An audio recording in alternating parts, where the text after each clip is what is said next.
Tanya, siapa yang pernah mimpi? Angkat tangan. Kalau tidak pernah mimpi berarti mati. Nah, mari kita buka Alkitab, kitab Efesus pasal yang ke-6.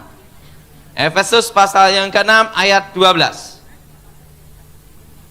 Kitab Efesus pasal yang ke-6 ayat 12.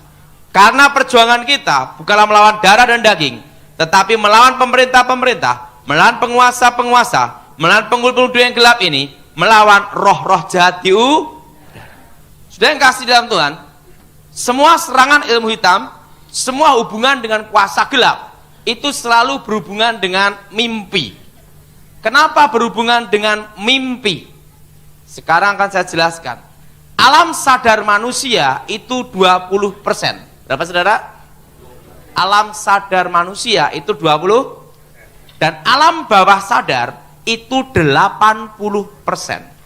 Makanya ada memori-memori kita zaman dahulu bisa teringat kembali dan terngiang. Karena alam bawah sadar manusia itu 80%. Dan semua kekuatan mistik, kekuatan roh yang berhubungan dengan setan, dengan kuasa gelap, itu selalu berhubungan dengan alam bawah sadar.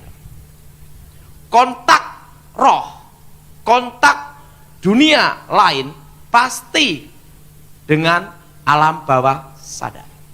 Jelas? Jelas? Jelas? Alam sadar? Nah, bagaimana kita mengenalin serangan kuasa gelap untuk mengantisipasi kalau ada serangan kuasa gelap yang masuk melalui alam bawah sadar? Semua kekuatan roh itu pasti masuk melalui satu pintu, yaitu sugesti. Apa saudara? Nah, bagaimana cara menangkal ilmu hitam dan kekuatan roh yang berhubungan dengan kuasa gelap? Semua serangan kuasa gelap itu pasti ada tanda bunyi. Untuk mengenali dulu.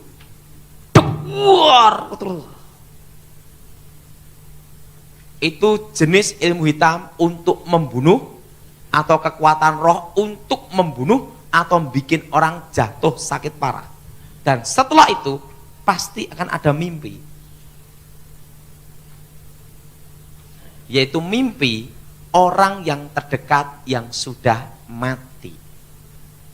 Contohnya jadi ayahnya. Daripada kamu susah di sini, ikut saya, lebih bahagia. Dia bangun, yakin itu arwah ayahnya. Tidak lama tuh, 40 hari pasti mati. Tapi kalau dia tidak percaya, itu arwah ayahnya lolos. Nah, bagaimana untuk mengantisipasi mimpi yang berhubungan kuasa gelap? Pertama, semua mimpi yang berhubungan dengan arwah orang mati jangan dipercayai. Jelas? Jelas? Atau mimpi gigi tanggal 1.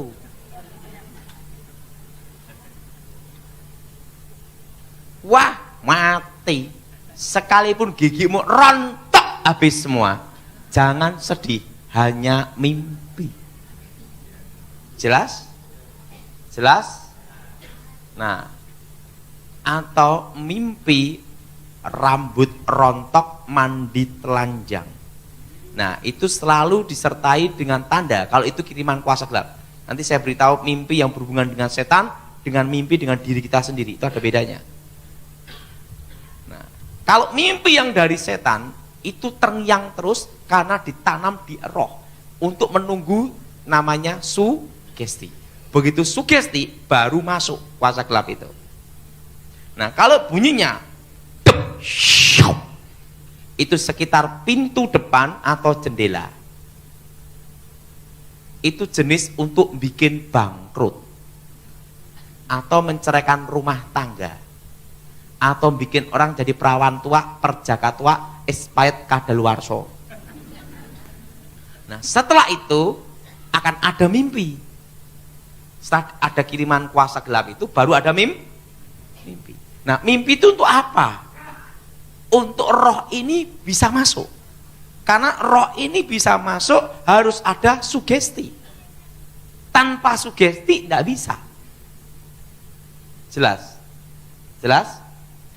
Nah, maka mimpi rambut rontok, mandi telanjang, buang air besar banyak. Itu jenis mistik penutup rezeki, penutup masa depan. Dan pada waktu mimpi mandi telanjang atau rambut rontok, di situ pasti di sampingnya ada arwah orang mati.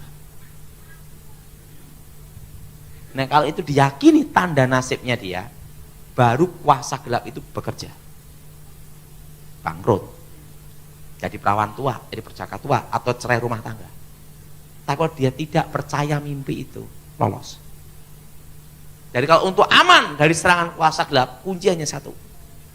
Jangan mempercayai mimpi yang berhubungan dengan semua arwah orang mati. Lolos sudah. Nah, mimpi yang berhubungan dengan kuasa setan, kuasa gelap, ini kira-kira jam 12 malam sampai jam 4 pagi. Dan mimpinya itu tidak bisa lupa. Begitu kita bangun, terngiang terus, tidak bisa lupa.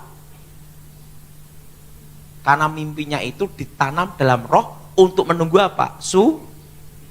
Baru masuk.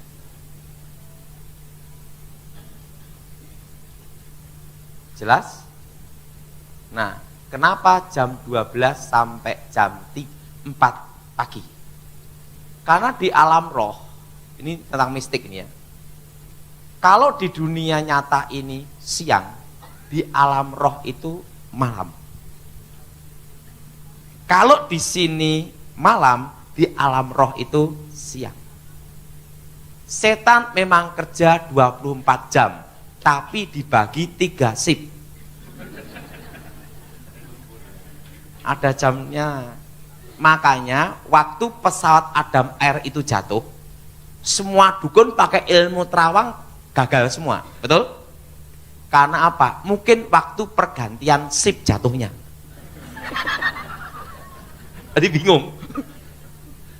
Karena setan bukan maha kuasa, bukan maha tahu. Nah, mimpi ini selalu jam 12 malam sampai jam 4 pagi. Dan ciri mimpi ini kalau berhubungan dengan kuasa gelap, itu hati kita tidak ada damai. Dan terngiang-ngiang terus. Karena apa? Karena menunggu pintu itu dibuka. Begitu terbuka sugestinya, baru bekerja. Nah, tapi beda kalau mimpi yang berhubungan dengan namanya firasat. Mungkin sudah bingung apa itu firasat. Suami istri itu ada namanya hubungan batin, ikatan Kalau istri ada masalah tanpa dikasih tahu, suami bisa terasa, betul? Dan ikatan batin ini berhubungan dengan orang tua dan anak. Anak ada musibah dua negeri, terasa itu, betul? Betul? Ini bukan ilmu gaib, itu anugerah dari Yang Maha Kuasa. Hubungan batin suami istri, orang tua anak, ikatan darah. Kalau suami itu kena guna-guna, pasti dari ikatan batin ini akan ada reaksi. Reaksinya apa? Sering dia akan bermimpi suaminya selingkuh, atau saat tertentu tengah malam bangun tidur ada bau wangi. Wanginya kalau jenis guna-guna itu kayak kembang melati atau kembang kantil. Itu selalu jam 2, jam 1. Nah, kenapa istrinya bisa terasa ada reaksi itu? Ingat, tanda itu kiriman kuasa gelap. Dan mimpinya selalu berhubungan dengan wanita. Kalau suaminya itu yang selingkuh, dia mimpi wanita terus, tidak bisa lupa. Berarti ada sesuatu. Ingat, dalam diri manusia ada ikatan batin. Jelas? Jelas? Nah, tapi kalau ada bau wangi terus setiap malam Jumat, berarti ada yang guna-guna. Tapi ingat, bukan minyak wangi, lain. Atau nanam bunga melati itu beda. Itu baunya itu hanya lewat tok. Wangi. Itu bukan kiriman kuasa gelap. Baunya menyengat wangi.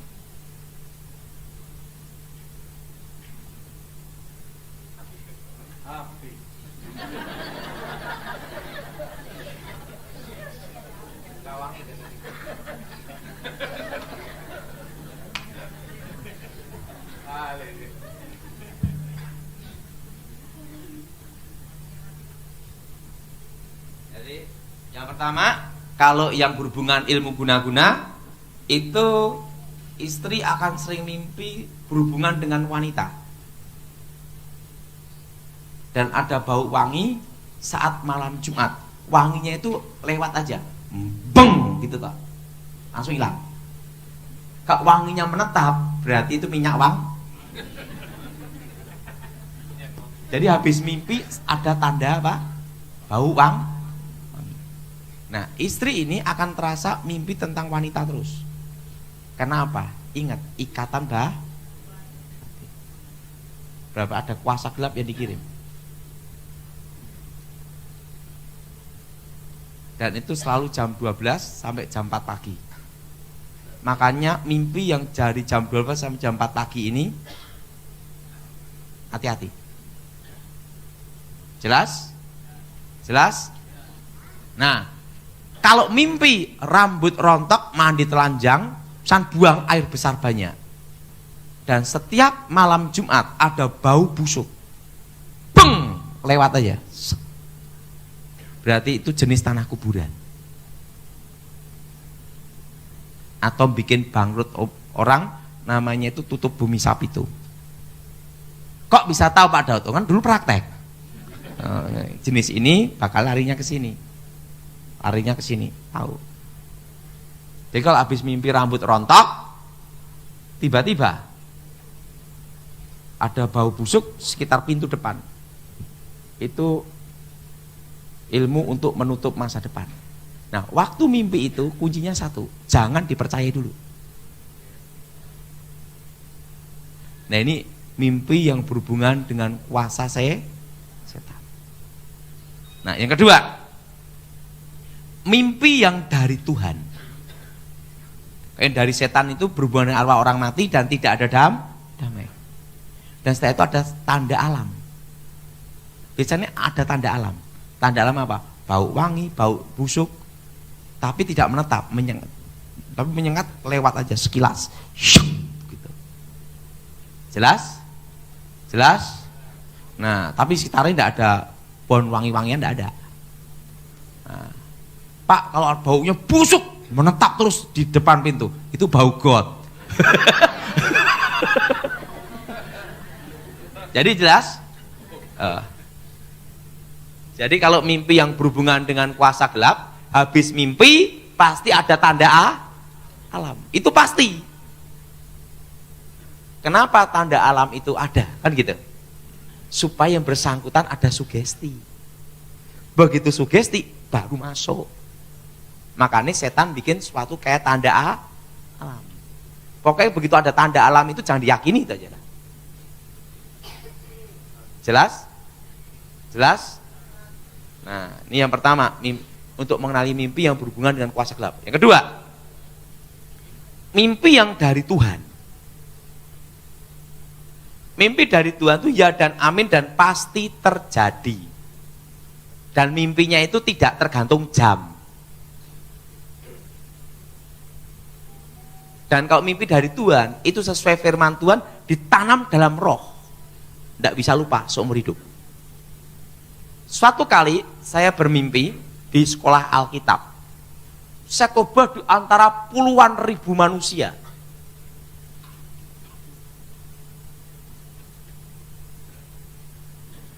Dan ada hadirat Tuhan luar biasa, damai sejahtera. Dan mimpi itu terngiang terus. seumur hidup saya sampai sekarang. Dan terjadi. Ya, mimpi dari Tuhan itu tidak bisa lupa seumur hidup.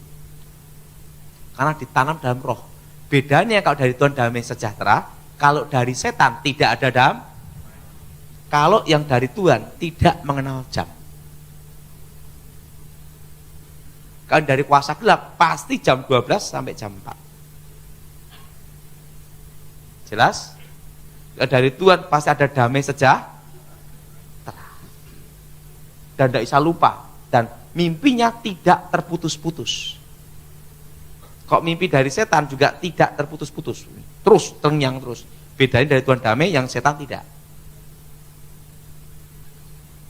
Jelas? Jelas? Ada damai. Ingat waktu Yusuf dapat mimpi. Nah, ada saatnya kalau kita mimpi dari Tuhan, jangan diomongkan orang dulu. Karena belum tentu orang yang dengar itu mau terima. Contohnya Yusuf. Dia mimpi. Bapak, aku bermimpi. 11 bintang dan bulan matahari sujud, kan gitu. Dia ngomong di depan kakak-kakaknya. Kakaknya apa? Ngamuk, betul? Kamu mau jadi raja masa kami? Masa orang tuamu sujud menyembah kamu? Kurang ajar, betul enggak? Kakak-kakaknya. Gara-garanya mimpi itu Yusuf dijual, betul? Betul? Karena apa? Dongkol. Bulikan itu gandum sujud menyembah bulirku. Lah, ngamuk semua lah.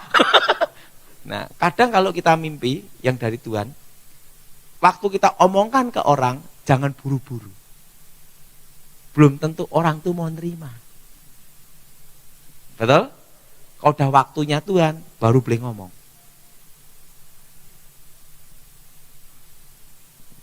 Jelas? Jelas? Lah, bayangin misalnya bapak ini mimpi. Wah, orang tuaku nyembah berlutut ke aku. Adik mti ngamuk, betul? Kakak yang ngamuk, betul? Harus ada hikmat. Jelas? Maka Alkitab itu berkata apa? Cerdiklah seperti ular, baru tulus seperti merpati. Kenapa tidak tulus dulu, baru cerdik? Kalau tulus dulu, lebih cepat dicaplok ular.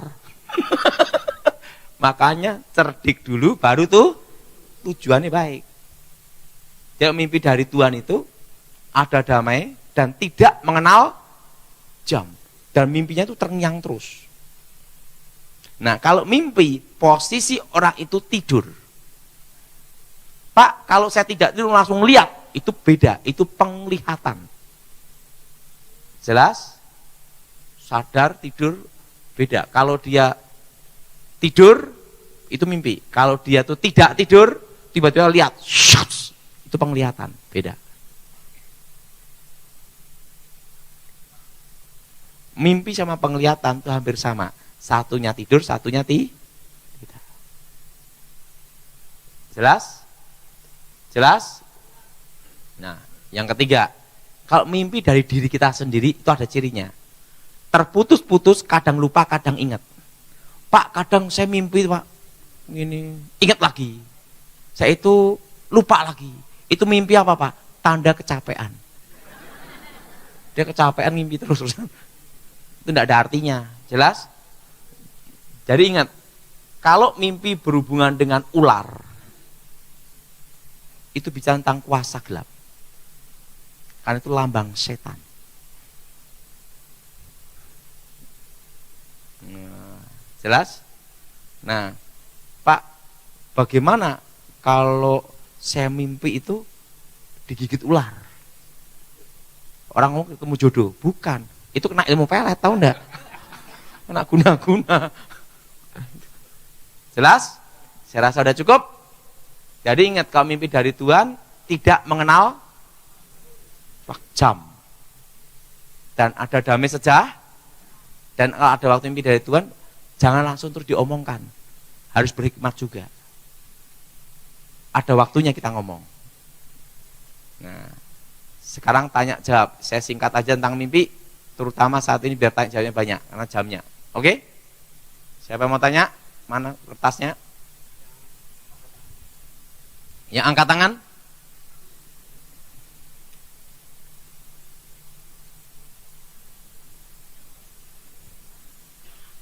Saya mau tanya?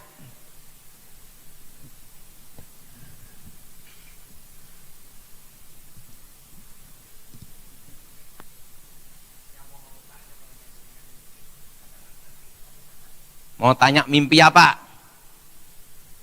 Pak, saya dapat mimpi nomor togel. Wih, pasti setan udah.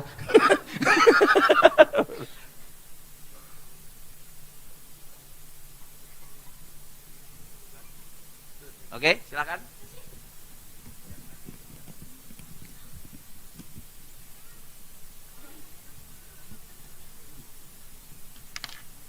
Oke, silakan tanya. Kalau misalkan kayak roh jahat itu jangan dipercaya kan?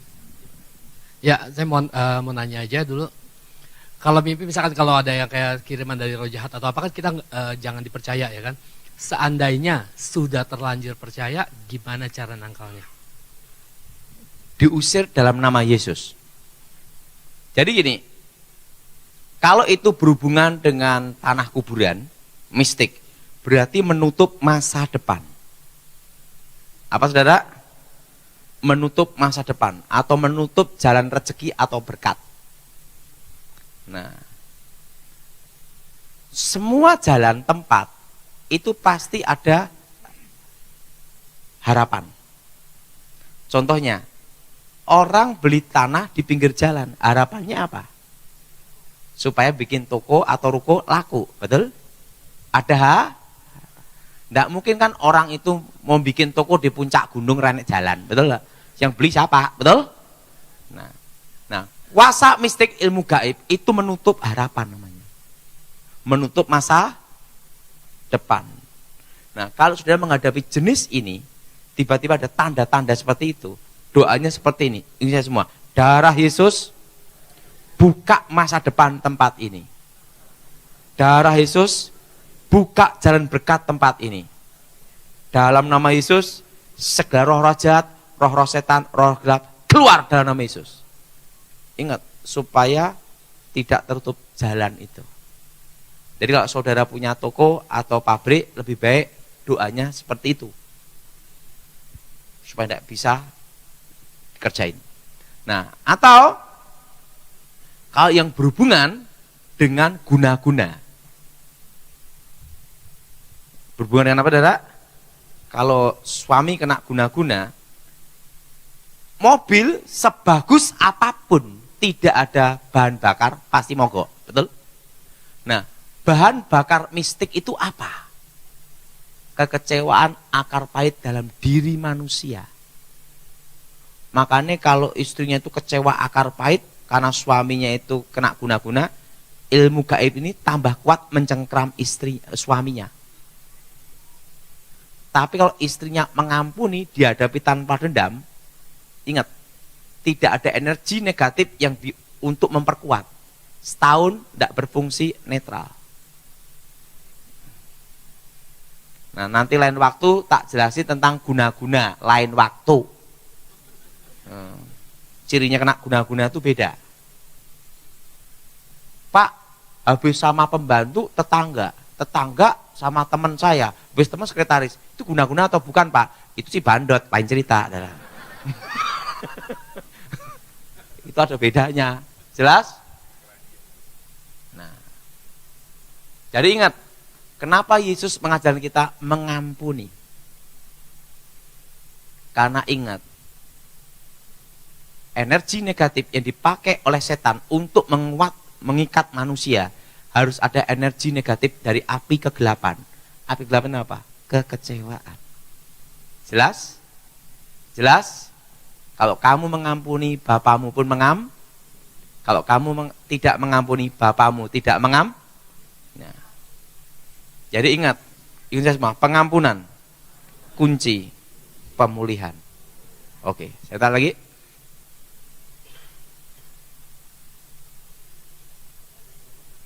Oke, silakan.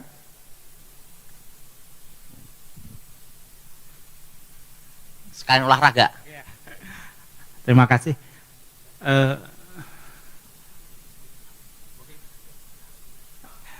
Saya pernah mimpi, udah mungkin ada setahun yang lalu. Mimpinya itu tentang kecelakaan.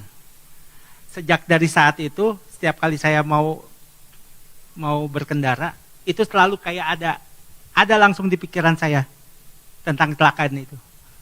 Itu terus setiap hari sampai saat ini saya masih terus seperti itu. Apa harus dipercaya atau tidak? Tidak, itu trauma aja. Itu trauma aja. Oke? Kumpulin, mau saya baca. Bapak Ibu diberkati acara hari ini. Oke, kita akan buka tanya jawab. Yang tadi sudah mengumpulkan pertanyaan tidak usah ditulis lagi. Yang ingin tanya tentang sesi kedua ini boleh ditulis. Satu yang tidak akan dibacakan hari ini adalah semua pertanyaan yang berhubungan dengan rumah yang ada setannya bagaimana, sumpah serapah seperti apa, kenapa? Karena itu sudah kita lakukan di sini tahun lalu dan Bapak Ibu bisa lihat di YouTube, boleh dipasang di media. Silakan kunjungi YouTube kita. Seminar-seminar yang kita adakan ini ditonton tidak hanya di Jakarta tapi sampai ke luar negeri, Bapak Ibu. Sudah lebih dari 60.000 orang yang melihat ini. Jadi bisa ketik LGF Church di sana. Tahun lalu kita sudah bahas rumah yang ada setannya gimana, yang setannya diusir nggak balik-balik gimana, lalu yang disumpahin sama orang tuanya nasibnya sial gimana. Nah, kita tidak akan bahas itu hari ini. Kita akan fokus di dunia mimpi dan dunia orang mati. Oke? Yang masih mau tanya boleh silakan angkat tangan. Teman-teman pelayan akan melayani. Saya undang artis hari ini, Bu Sansan boleh maju ke atas membacakan pertanyaan. Yang mau tanya silakan angkat tangan, nanti akan dilayani. Oke. Pokok jangan pakai bahasa Inggris, orang ngerti aku. Pak Daud, saya di sini aja ya. Oke. Shalom. Jadi pertanyaan ini kita sudah rangkum. Beberapa kan pasti ada yang sama, kita rangkum. Jadi pertanyaan pertama, bagaimana kalau kita mimpi dengan orang kenal, seperti orang tua, saudara, atau sepupu, lalu diberikan pesan atau nasihat yang sifatnya baik? Posisinya mati apa masih hidup? Sudah meninggal yang pasti. Itu roh setan yang menyamar. Supaya ingat, setan itu berusaha melalui hal-hal yang kelihatan baik, jalan yang dikira lurus, ujungnya adalah maut. Itu supaya diyakini, dipercaya, baru roh itu bisa masuk. Maka roh itu menyamar menjadi orang yang terdekat. Jangan diyakini. Setannya promosi itu loh. Oke, pertanyaan selanjutnya. Bagaimana apabila kita bermimpi melihat hal-hal buruk seperti mayat, setan, malaikat maut? Oke. Kalau seseorang itu bermimpi yang hubungan dengan kematian atau mayat hidup, mimpinya itu terus. Berarti dalam dirinya ada ikatan kutuk alam kubur yang belum diputuskan. Nah, itu kalau orang sering mimpi ketemu orang mati terus, itu harus dipatahkan, diputuskan kutuk alam kuburnya ini di dalam nama Tuhan Yesus. Nah, cara mematahkan, memutuskan kutuk alam kubur ini, doanya seperti ini. Saya semua, dalam nama Yesus, ikatan kutuk alam kubur, ikatan roh jahat, kami putuskan, kami hancurkan dalam nama Yesus. Darah Yesus, bebaskan. Berarti orang tuanya ada terlibat penyembahan ke arwah orang mati. Oke, selanjutnya. Ada anak kecil sekitar 3 tahun. Apa benar dia bisa melihat ibunya yang telah meninggal? Oke. Sekarang saya beritahu tentang kasus titisan. Anak di bawah usia 5 tahun melihat setan itu bukan karunia, tapi kutukan. Bahwa dari jalur kakek neneknya itu terlibat kuasa kegelapan. Dan roh ini mau masuk ke generasi berikutnya. Merasakan adanya setan beda dengan melihat setan. Semua manusia dan binatang bisa merasakan adanya setan. Misalnya di rumah ada setannya, kita ada di situ, perasaan kita pasti tidak enak. Ada sesuatu di rumah ini, betul? Anjing, ada setan lewat, Au! Bukannya saya mirip dia.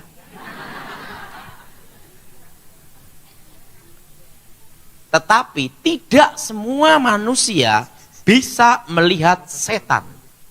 Baiknya tadi begitu. Anak di bawah usia 5 tahun, dia komunikasi dengan setan dan melihat setan, dan sewaktu-waktu dia bisa menggunakan sesukanya dia. Mau lihat langsung, hati-hati. Itu titisan.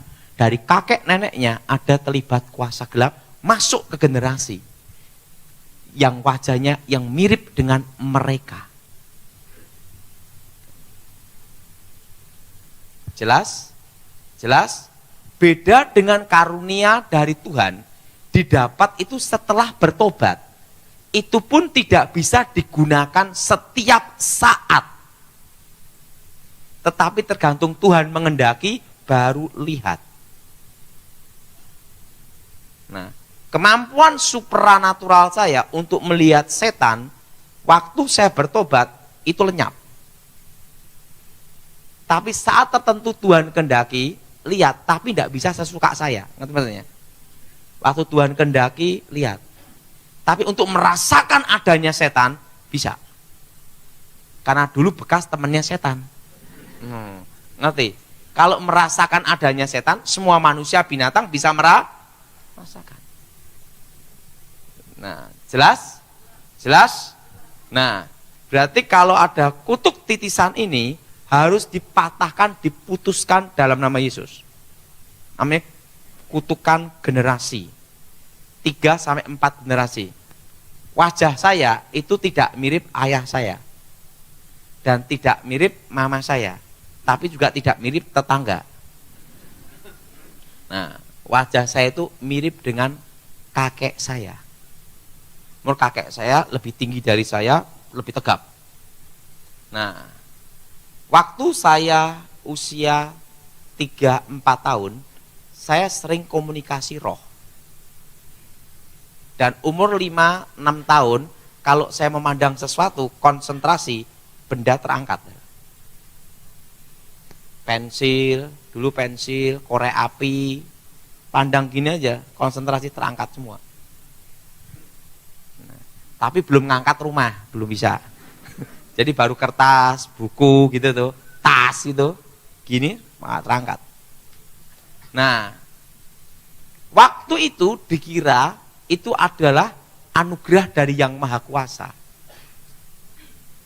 Waktu usia 9 tahun, saya ketemu kakek nenek guru saya, buyut saya. Disitulah guru saya menjelaskan, itu adalah dasar untuk mempelajari ilmu santet. Jadi generasi dari leluhur saya bukan arwah orang matinya, tapi kuasa gelap, roh setan dari generasi leluhur saya masuk ke saya sejak saya lahir. Nah, setelah bertobat hilang. Pandang gini tetap di situ. Oke? Selanjutnya pertanyaan, setelah Yesus mati, dia menampakkan diri ke murid-murid selama 40 hari. Sedangkan Pak Daud bilang bahwa orang mati itu langsung pisah. Apakah Yesus atau Tuhan atau setan? Ingat, Yesus itu bukan mati terus, tapi gitu aja bingung. Ingat, Yesus itu mati dan menampakkan diri setelah dan bangkitnya bukan hanya roh, tapi itu kemuliaan, beda. Oke, selanjutnya, apakah orang sudah meninggal masih bisa diinjili supaya terima Yesus atau Nah, bertobat? itu kurang kerjaan. Nah, sekarang tak jelasin tentang penginjilan arwah. Kadang orang itu salah tafsir, menafsirkan Yesus turun ke dunia orang mati, yang itu ya. Nah, dikira penginjilan orang mati. Orang hidup aja susah, apalagi mati, betul nggak? Nah, kan saya jelasin. Kedatangan Yesus yang pertama kali itu harus disaksikan oleh semuanya. Pertama, surga menyaksikan Allah turun ke dalam dunia. Yaitu apa? Para malaikat memuji, menyembah. Betul? Kedua, sejarah alam nyata. Ingat, para gembala. Kedatangan Yesus yang pertama kali disaksikan oleh surga dan sejarah alam nyata. Yesus disalib, betul? Itu sejarah. Bukan legenda atau mitos, tapi sejarah. Yang tidak diragukan kebenarannya. Sejarah mencatat Yesus Kristus ada 2000 tahun yang lalu dan pernah berjalan di muka bumi. Betul? Semua sejarah mengatakan mati dan bangkit. Nah, alam surga sudah, alam nyata, ingat, bumi sudah, alam setan juga sudah. Makanya setan pakai Herodes untuk membunuh Yesus. Betul? Setan berupaya dengan berbagai macam cara untuk membunuh Yesus. Tapi Yesus tidak mati sebelum waktunya tiba untuk disalib. Waktunya tiba disalib, baru dia mati. Yang belum apa? Dunia orang mati. Ingat, dunia orang mati belum menyaksikan Yesus datang. Makanya Yesus perlu datang ke dunia orang mati untuk menyatakan bahwa Mesias yang dijanjikan sudah datang. Yang jadi pertanyaan, bagaimana keselamatan orang-orang yang datang sebelum Yesus datang? Betul? Betul? Betul? Bagaimana orang-orang yang hidup sebelum Yesus datang ke dalam dunia diselamatkan dengan apa? Kan gitu, dah. Betul? Nah, ini saya jelasin. Kenapa saya bisa jelasin ini? Waktu itu saya ditanya seorang doktor lulusan Fuller masalah tentang kitab Samuel dan tentang dunia orang mati. Waktu itu sempat saya mau dikasih anugerah gelar doktor, tapi saya tidak mau. Kenapa tidak mau? Menyadari lulus ranking 4. Bisa lulus aja mujizat. Beban mental lagi. Ingat, mereka yang hidup sebelum Yesus datang ke dalam dunia diselamatkan dengan apa? Tentang Mesias. Itu dijanjikan pada waktu Adam dan Hawa jatuh ke dalam dosa. Keturunan perempuan itu akan meremukkan kepala ular. Betul? Dan tentang janji tentang penyelamatan itu ada di berbagai budaya seluruh dunia. Di Jawa dipercaya akan datangnya Notonegoro, Ratu Adil. Buddha, Hindu, kalau Hindu ada namanya Sang Krishna. Buddha, Bodhisattva. Betul? Nah, setelah itu berbagai kepercayaan lain, semua di dunia ini banyak sebar akan datangnya seorang penyelamat. Betul? Ingat, Mesias dijanjikan pada waktu Adam dan Hawa jatuh ke dalam dosa. Keturunan perempuan itu merupakan kepala ular. Mereka yang hidup zaman sebelum Yesus datang ke dalam dunia diselamatkan dengan satu, pengharapan akan datangnya Sang Juru Selamat, pengharapan Mesias. Jelas? Jelas? Maka Yesus berkata apa? Abraham bersukacita akan aku. Karena Abraham sendiri pun diselamatkan dengan pengharapan Mesias. Termasuk Musa. Tetapi setelah Yesus datang ke dalam dunia, Mesias yang dijanjikan itu sudah datang. Sudah bukan pengharapan lagi. Harus menerima Yesus sebagai Tuhan dan Juru Selamat. Akulah jalan, kebenaran, dan hidup. Jadi saudara tanya, kenapa Yesus perlu datang ke dunia orang mati? Untuk menyatakan kemenangannya. Karena musuh terbesar adalah maut. Ingat, ada orang mati, bangkit, hidup lagi, mati lagi. Betul? Tapi Yesus mati, bangkit, hidup selama-lamanya. Ini bedanya. Jadi saudara tanya, bagaimana orang yang hidup zaman sebelum Yesus? Diselamatkan dengan satu, pengharapan akan datangnya, apa saudara? Sang Juru Selamat. Nah, pengharapan itu dimulai dari kapan? Waktu manusia pertama jatuh ke dalam dosa. Jadi ingat, tidak ada itu orang mati diinjili kurang kerjaan. Jelas? Jelas? Nah, orang hidup aja susah, apalagi yang mati. Oke? Oke, selanjutnya, apakah yang dimaksud dengan mati suri? Dan apakah mati suri itu benar-benar mati? Yang disebut mati itu adalah roh keluar dari tubuh. Nafas berhenti.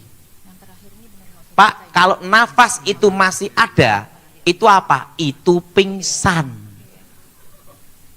Jelas? Jelas? Pak, mati suri itu gimana? Harus kita lihat dulu.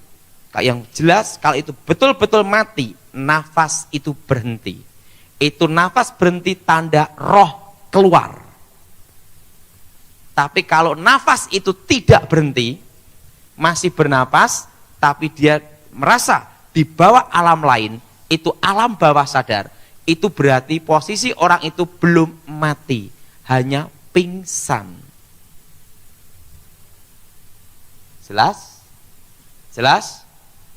Yang kata mati itu apa? Nafas berhenti, tanda dalam diri manusia ada roh manusia, itu adalah nafas. Nafas berhenti, roh keluar. Saya mau tanya, kalau saudara bermimpi, bernafas tidak? Berarti masih rohnya keluar enggak? Kalau setiap malam roh kita keluar, gawat, mati hidup, betul? Oke? Selanjutnya, Pak Daud, kalau untuk anak bayi meninggal masih dalam masa bayinya dia, sedangkan orang tua dia itu belum menerima Tuhan, atau mungkin sudah menerima Tuhan tapi kakek atau neneknya. Nah, untuk anak bayi ini sendiri dia gimana? Bagaimana? Oke, tanya Tuhan sendiri. Saya tidak berani menjawab kalau itu bukan bidang saya. Karena itu bidang masalah doktrin. Kalau masalah setan-setan, tanya saya. Kalau ada yang tanya, Pak, surga di mana? Gampang, tanya Tuhan sendiri. Oke. Oke, selanjutnya, pernah didengar melalui mimpi, orang bisa diajak pergi atau diajak mati oleh orang yang telah mati di hari-hari tertentu. Apa itu benar? Gimana? Melalui mimpi, orang bisa diajak pergi atau diajak mati oleh roh orang yang telah mati itu. Oke, itu serangan kuasa serangan ilmu hitam. Ada yang ngirim. Oke. Selanjutnya, kadang-kadang dalam mimpi itu kita merasakan, itu pernah kita alami pada waktu masa sebelumnya. Itu apa? Maksud masa sebelumnya apa? Jadi dalam mimpi itu kita merasa, oh kayaknya kita pernah nih ya ke tempat ini, atau kita pernah nih makan. Itu namanya mimpi, bukan dari setan, juga bukan dari Tuhan, tapi dari diri kita sendiri karena memori masa lalu. Jelas? Memori masa apa? Lalu. Oke? Oke, selanjutnya, apa maksud dari mimpi tentang kiamat? Hah? Apa maksud dari mimpi tentang Wah, kiamat? saya taunya setan kiamat, enggak tahu saya. Oke. Oke, kalau mimpi kita merasa jatuh sampai terbangun, itu kenapa ya? Diri sendiri itu, enggak ada artinya itu. Oh, tadi kan sudah. Selanjutnya, kenapa kadang mimpi bisa jadi kenyataan? Contoh, mimpi berantem sama temen dan benar-benar terjadi. Ingat, karena sebelum mimpi udah dongkol. Tinggal nunggu meledaknya. Oke. Dunia mimpi itu dunia roh atau apa? Ingat, kalau mimpi itu berhubungan dengan kuasa gelap, berarti itu apa? Dunia roh, kuasa gelap. Tapi kalau mimpi itu dari diri kita sendiri, berarti apa? Alam bawah sadar. Nah, kalau mimpi dari Tuhan, berarti kita dibawa ke alam hadirat Tuhan. Itu aja. Oke? Oke, ini selanjutnya kita ada pertanyaan terakhir, tapi sebelumnya masih ada yang ingin bertanya gak untuk ditulis? Masih ada? Kalau ada silakan angkat tangan. Oke? Oh, ini sambil menunggu ya. Silakan angkat tangan kalau ada yang ingin bertanya kembali. Sambil menunggu, ini ada pertanyaan. Kenapa saya masih sering bermimpi beraktivitas dengan ayah yang sudah meninggal? Berarti itu memori masa lalu. Itu jangan dipercayai. Jadi orang yang mempercayai masih ada hubungan dengan orang yang meninggal, itu yang paling bahaya. Jelas? Oke. Sudah 5 kali saya bermimpi melihat mayat. Apa artinya? Kenapa bisa begitu? Itu berhubungan dengan kutuk alamku kubur. Harus diputuskan. Oke, selanjutnya. Kenapa saya sering sakit? Ya tanya sama Tuhan sendiri.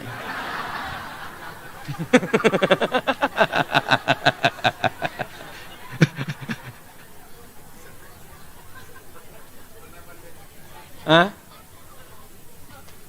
Wah, kenapa sering sakit? Ya tanya Tuhan sendiri, saya bingung juga. Selanjutnya, kejatuhan cicak benaran ada artinya? Apa? Kejatuhan cicak Ya. benaran ada artinya tidak? Tidak. Bukan mimpi. Tidak. Tidak ada. Oke. Mimpi suami memberitahu untuk sayangi dan perhatiin salah satu anak. Namanya titik-titik. Itu arwah orang mati berarti. Masih hidup enggak suaminya? Enggak dijelaskan di sini, cuma bilang yang kalau nggak keberatan yang tanya ini boleh angkat tangan. Sudah meninggal. Oh, sudah meninggal. Itu roh setan menyamar, bahaya. Itu supaya mempercah, supaya ada kekuatan gelap bisa masuk. Pokoknya mimpi yang berhubungan dengan arwah orang mati jangan dipercayai. Wah, banyak juga. Jam berapa nih? Oke. Kalau misalnya mimpi sebuah patung seperti kemenyan, terus di situ ada 3 roh jahat, roh baik, terus Oke, itu biasanya mimpinya berhubungan dengan kemenyan dan bunga. Itu berarti di lokasi rumahnya ada jimat yang ditanam dalam tanah. Itu patung, setelah itu ada kemenyan, ada roh penunggu kan gitu kan. Itu arahnya biasanya ada kembang dan kemenyan. Nah, mimpi itu berhubungan pasti di lokasi itu ada jimat. Ditanam dalam tanah. Nah, jimatnya itu kadang menyatu dengan tanah, tidak mungkin kita bongkar kan. Udah menyatu gimana? Ya usir dalam nama Yesus, sucikan dengan darah Yesus. Kan tidak mungkin kita bongkar rumah, udah nyatu dengan tanah, apalagi besi, kayak keris. Jadi tanah menyatu. Gimana nyarinya? Betul? Nah, rohnya dari situ. Ya diusir dalam nama Yesus. Ada doa pengusiran roh. Oke. bagaimana dengan orang indigo yang bisa melihat dunia lain? Itu kasus titisan. Nah, indigo itu zaman dulu namanya titisan. Sekarang bahasa kerennya indigo. Jelas? Nah, Sudah. Pernah diberi air dari tanah kubur orang tua untuk mandi. Apa akibatnya? wah, sial. Oh, disiram aja kena sial, apalagi dimandiin, lebih sial. Ah, kacau dah. Ingat, mandi air bersih aja banyak, kok mandi tanah kuburan. Lain waktu akan saya jelaskan. Ada suatu unsur okultisme yang masuk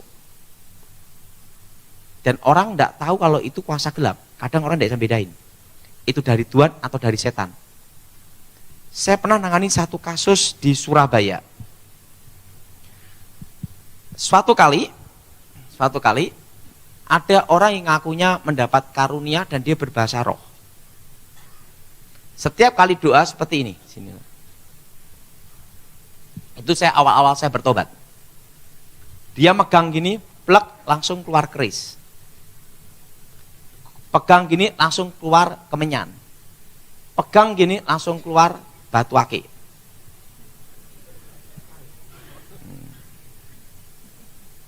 Ingat, waktu itu saya disuruh ngetes dari anggota Full Gospel. Itu di Surabaya. Lu udah tahu, jenis gini nih adalah teknik ilmu karang namanya. Itu minta bantuan jin. Pada waktu dia praktek gini, di depan ada anggota Full Gospel, saya lihat ada setan ngasih dia. Langsung saya tengil, dalam nama Yesus, buka sini, langsung ada kemenyan. Sekarang saya jelaskan, kalau betul ada benda dalam tubuh manusia, keluar, pasti ada tanda darah dan sakit. Itu cirinya. Santet itu keluar melalui mulut, atau buang air besar, atau keluar dari kulit yang bersangkutan sakit. Selama tidak ada tanda sakit, itu hanya jenis ilmu karang untuk menyulap mata aja. Jelas? Jelas? Kayak dukun praktek diginiin, just keluar jarum. Itu hanya teknik ilmu karang, tipuan mata. Nah, hal seperti itu berbahaya. Makanya orang yang cari mujizat pasti tersesat. Tapi orang cari Tuhan pasti diberkati. Makanya dalam hidup ini jangan cari mujizat. Cari Tuhan. Amin. Makanya saya doa, Tuhan jangan beri aku kaya dan jangan beri aku miskin. Cukup bisa beli apa-apa. Itu aja udah. Tambahan Pak Daud. Dejavu itu dari mana? Waduh, kamu teng bosoku ya. Contoh, dulu pernah mimpi ketemu orang dan ngobrol. Lalu itu terjadi mirip dengan mimpi tersebut setelah beberapa hari atau beberapa bulan kemudian. Itu kadang ini nah, kelemahan orang Asia itu selalu menghubung-hubungkan. Nah, itu berhubungan dengan sugesti. Jadi dalam hidup ini yang paling aman, lebih baik mimpi dari Tuhan. Dan hilangkan segala mimpi yang berhubungan dengan sugesti tahayul. Jelas? Karena kadang kita harus tahu, setan bisa merekayasa supaya hal itu bisa terjadi. Nah, begitu orang itu percaya, dia masuk jebakan. Jelas? Jelas? Jadi paling aman dalam hidup ini gimana? Udah jangan percaya hal berhubungan dengan setan. Percayalah, kalau engkau percaya Tuhan, Tuhan berkati. Itu aja udah. Dalam kekristenan itu simpel aja. Cari Tuhan, selesai. Udah. Hidup yang benar, betul? Hidup ini perlu hanya 3 toh. Tahu Tuhan, tahu diri, tahu malu, udah selesai.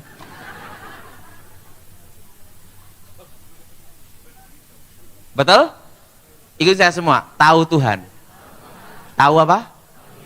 Tahu? Nah, tahu diri gimana? Kita punya, ingat, saya anak, harus tahu diri, dia orang tua. Betul? Nah, kita diberkati, kita harus tahu Tuhan. Nah, kita udah umur, jangan macam-macam aneh-aneh, tahu malu, betul? Simple itu aja. Dalam hidup itu aja. Oke, selesai? Pak Daud, 4 pertanyaan terakhir sebelum kita tutup. Ini pertanyaan umum.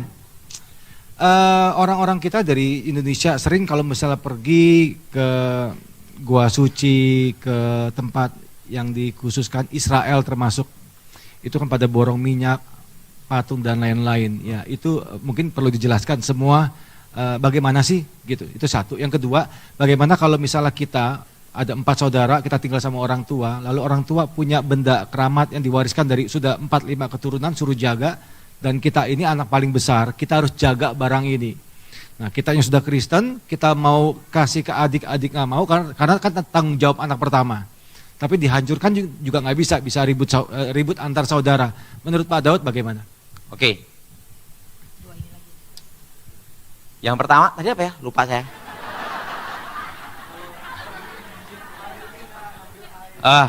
Ya. Ya, sebenarnya ya, kalau orang itu sampai cari minyak, cari anggur, cari macam-macam. Itu berhubungan sugesti, itu tidak bagus. Karena Tuhan itu yang nomor satu adalah iman kita. Kalau kita mempercayai minyak apapun, walaupun itu minyak dari Indonesia, ingat, cintailah produk-produk Indonesia. Betul? Sama minyak dari Israel, minyak zaitun sama minyak sawit, sama enggak? Sama aja. Tergantung iman yang mendoakan. Betul? Betul? Nah, saudara jangan terlalu berbau sugesti dengan hal-hal yang berhubungan dengan Israel. Jelas? Jelas? Kenapa? Itu bisa mengarah masuk ke okultisme. Itu tidak boleh. Jelas? Jelas? Nah, aduh, saya pernah ada suatu kali ada yang boykot demo Israel. Masih ingat ya? Waktu itu ada salah satu jenderal, saya punya kawan waktu itu. Waktu itu ada demo. Waktu itu kan saya ditugasi kan selalu mendampingi ini tugas. Waktu itu saya jaga Pak SBY kan 10 tahun. Nah, waktu itu ada jenderal, kawan saya dekat ngomong-ngomong sama saya. Padahal ada demo anti Israel, boykot anti Israel. Nah, jenderal menghadapinya gimana? Gitu. Saya telepon aja dia, pemimpinnya demo. Telepon. Ini siapa nih? Oh, saya ini, jenderal ini. Oke. Pak, tahu enggak Pak? Handphone yang Bapak bawa ini, chipnya itu dari Israel. Kedua, pesawat itu teknologi Israel. Ayam boiler, teknologi Israel. Gimana mau boikot, mengutuk Israel? Karena Bapak sendiri pegang produk Israel. Langsung pemimpin demo ini ngomong gini. Siap, jenderal. Pasukan mundur. Itu kejadian benar. Itu kan pernah terjadi demo. Kalau tak sebutkan namanya, tahu semua saya Indonesia. Tahu enggak? Handphone yang kita pegang ini, chipnya itu dari Israel. Kalau tidak ada Israel, engkau tidak bisa makan ayam boiler Kentucky Fried Chicken. Teknologi ini semua dari Israel. Makanya kalau orang memboikot, mengutuk Israel, berarti dia naik unta, tidak bisa naik pesawat. Nah, makanya waktu itu ketawa itu kira-kira berapa tahun yang lalu tuh, saya masih sama jaga PSB, ketawa-ketawa jenderal mau boikot produk Israel, padahal dia bawa impun produk Selanjutnya. yang kedua tadi. Ya. Oke. Kan kalau dimusnahkan jadi ribut. Satu jalan. Doakan, patahkan kuasanya aja. Tetapi jangan disembah atau dipuja. Kan kalau kita bakar musnahkan saya ribut satu keluarga besar ini. Ingat, cerdiklah seperti tulus seperti Nah, doakan kuasanya dihancurin dalam nama Yesus supaya tidak menyebar. Nah, nunggu sampai keluarga itu setuju baru dimusnahin.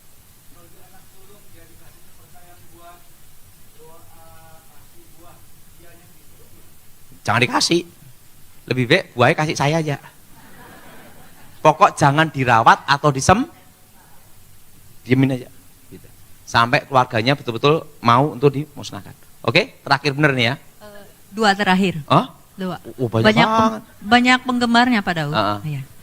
Bagaimana cara melepaskan kutuk jika pernah pergi ke orang pintar, minta jodoh, terus menyembah dewa-dewi dan menyembah anak ambar. Anak tahu. Pada waktu kita menerima Yesus sebagai Tuhan dan Juru Selamat, bertobat lahir baru, segala kutuk dipatahkan. Yang jadi pertanyaan, sudahkah kita lahir? Ini terakhir beneran Ibu, oke? Bila ada nenek buyut karena marah menyampaikan Menyumpahin. sumpah dan mengucap kutuk sambil mengangkat nasi ke langit, sehingga turunan selanjutnya sulit dalam hidup, selalu dapat hal yang buruk.